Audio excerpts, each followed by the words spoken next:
វីដេអូខ្ញុំវិញ viral តែវីដេអូបើកឡាននឹងឯងបងប្អូនទាំងអស់គ្នាអញ្ចឹងខ្ញុំដឹងថាបងប្អូនទាំងអស់គ្នាចូលចិត្តស្ដាប់និងមើលនៅរាល់ការផុសពីវីដេអូបើកឡានរបស់ខ្ញុំអញ្ចឹងហើយខ្ញុំចង់ប្រាប់នៅបទពិសោធន៍ខ្លះៗរបស់ខ្ញុំដែលខ្ញុំបានរៀនឡានហើយបានប្រឡងជាប់ពាក់មីរួចរាល់អញ្ចឹងបងប្អូនណាដែលគាត់ត្រូវការយោបល់ក៏ដូចជាការប្រឹក្សាអីបន្តិចតួចអាចឆាតមកក្នុង page របស់ខ្ញុំបានថ្ងៃនេះយើងនិយាយពីការបើកបរទាំងអស់គ្នាមានបងប្អូនសួរខ្ញុំជាច្រើនថាតើខ្ញុំរៀនបើកបរប្រមាណទៅបានជាប់ពាក់មីនេះហើយតើខ្ញុំចំណាយលុយអស់ប្រមាណដើម្បីតែរៀនបើកបរនៅសាលាហ្នឹងហើយមានបងប្អូនខ្លះទៀតក៏សូមឲ្យខ្ញុំនិយាយអស់មកតាំងពីរៀនកូដមកតែម្ដងបងប្អូនទាំងអស់គ្នាអញ្ចឹងថ្ងៃនេះខ្ញុំជូនជាកាដូបងប្អូនទាំងអស់គ្នាខ្ញុំនឹងប្រាប់បងប្អូនទាំងអស់គ្នាអំពីបទពិសោធន៍ខ្ញុំដែលបានរៀនកូដ de la route នៅស្រុកបារាំងនេះហើយក៏បានប្រឡងយកពាក់មីនៅស្រុកបារាំងនេះដែរឆ្លើយតបនឹងសំណួរបងប្អូនទាំងអស់គ្នាថាធ្វើម៉េចទើបបានរៀនកូដ de la route បានហើយធ្វើម៉េចទើបមាននូមេរ៉ូ NEPS ហ្នឹងប៉ាត់ចម្លើយវាមានពីរប្រភេទបងប្អូនបើសិនជាបងប្អូនមានថវិកាគ្រប់គ្រាន់បងប្អូនអាចទៅបង់លុយរៀននៅសាលាបានក្នុងនឹងដែរសាលាដែលគេហៅថា Auto Ecole ហ្នឹងគេនឹងបង្រៀនអ្នកទាំងអស់គ្នាហើយប៉ុន្តែគេយកលុយថ្លៃដែរណាបងប្អូនទាំងអស់គ្នាវាអាស្រ័យទៅតាមសាលានីមួយៗដែលបងប្អូនទាំងអស់គ្នាជ្រើសរើសរៀននៅក្នុងភូមិបងប្អូនបើបងប្អូនរៀននៅសាលាបែបនេះចំណាយលុយអាចចាប់ពី3ទៅ400 500ដែរបងប្អូនទាំងអស់គ្នាទៅនាំតាយើងចេះ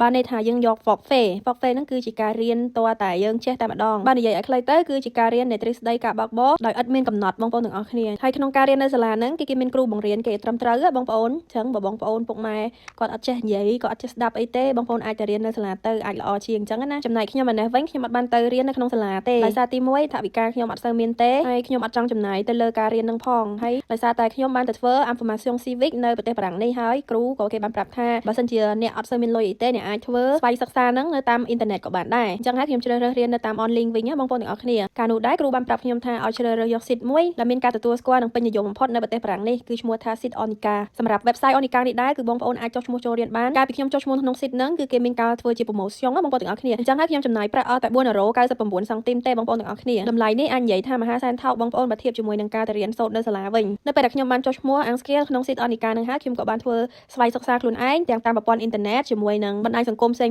ៗដូចជា TikTok ឬក៏ Facebook ឬក៏ YouTube ជាដើមបងប្អូនទាំងអស់គ្នាសម្រាប់រយៈពេលដែលខ្ញុំដាក់ពាក្យស្នើសុំនីមេរ៉ូ NEPS ហ្នឹងខ្ញុំស្នើសុំអស់រយៈពេលប្រហែលជា1ខែជាងដែរបងប្អូនទាំងអស់គ្នាទំនំតែ Prefecture គេតម្លែងឯកសារឲ្យយើងមកកាន់កាប់ក្នុងដៃដើម្បីស្នើសុំការប្រឡងណាបងប្អូននៅពេលដែលខ្ញុំទទួលបាននីមេរ៉ូ NPS នោះមកខ្ញុំក៏ដាក់ពាក្យប្រឡងតាមពិតការរៀនកូដនេះខ្ញុំមិនមែនប្រឡងម្ដងជាប់ទេបងប្អូនទាំងអស់គ្នាខ្ញុំបានធ្លាក់3ដងរួចមកហើយទំនំតែបានជាប់លើកចុងក្រោយមកអស់ហ្នឹងគឺជាលើកទី4ហើយពីចំនួនលើកទី1ដែលខ្ញុំប្រឡងហ្នឹងគឺខ្ញុំប្រឡងបាន30ពិន្ទុបងប្អូនទាំងអស់គ្នាក្រោយមកពីអាទិត្យខ្ញុំក៏បានទៅប្រឡងម្ដងទៀតជាលើកទី2ហើយលើកទី2នេះដែរខ្ញុំអត់បានទទួលជោគជ័យទេដោយសារតែចំណេះដឹងតាក់ទងពីការបើកបររបស់ខ្ញុំនៅមានកម្រិតនៅឡើយទេអញ្ចឹងហើយខ្ញុំបានពិន្ទុត្រឹមតែ30ពិន្ទុដដែលទេខ្ញុំបានទុកពេលឲ្យខ្លួនឯងរហូតទៅដល់1ខែបងប្អូនទាំងអស់គ្នាទំនំតែដាច់ចិត្តដាក់ពាក្យទៅប្រឡងលើកទី3ម្ដងទៀតក៏ប៉ុន្តែ Resulta ចេញមកនៅតែមិនល្អដដែលហ្នឹងបងប្អូនហើយលើកទី3ដែលខ្ញុំប្រឡងនេះវាធ្វើឲ្យខ្ញុំឈឺចាប់មែនតើបងប្អូនទាំងអស់គ្នាពីព្រោះថាខ្ញុំប្រឡងបាន34ពិន្ទុបងប្អូនទាំងអស់គ្នាដែលពិន្ទុដែលជាប់ហ្នឹងគឺ35ពិន្ទុអញ្ចឹងខ្ញុំខំមកពិន្ទុទៀតគឺខ្ញុំបានប្រឡងជាប់ពេលហ្នឹងខ្ញុំស្ដាយដោយសារតែខ្ញុំគិតថាខ្ញុំខំប្រឹងហើយលើកហ្នឹងក៏ខ្ញុំអាចនឹងជាប់ដែរប៉ុន្តែលទ្ធផលចេញមកវាផ្ទុយពីការរំពឹងទុកឡើយខ្ញុំផ្ដល់ពេលវេលាឲ្យខ្លួនឯងរហូតដល់2ខែទៀតបងប្អូនទាំងអស់គ្នាទម្លាប់តែខ្ញុំដាច់ចិត្តទៅប្រឡងម្ដងទៀតតែគេថាការតស៊ូអត់មានអាសាបង់ទេ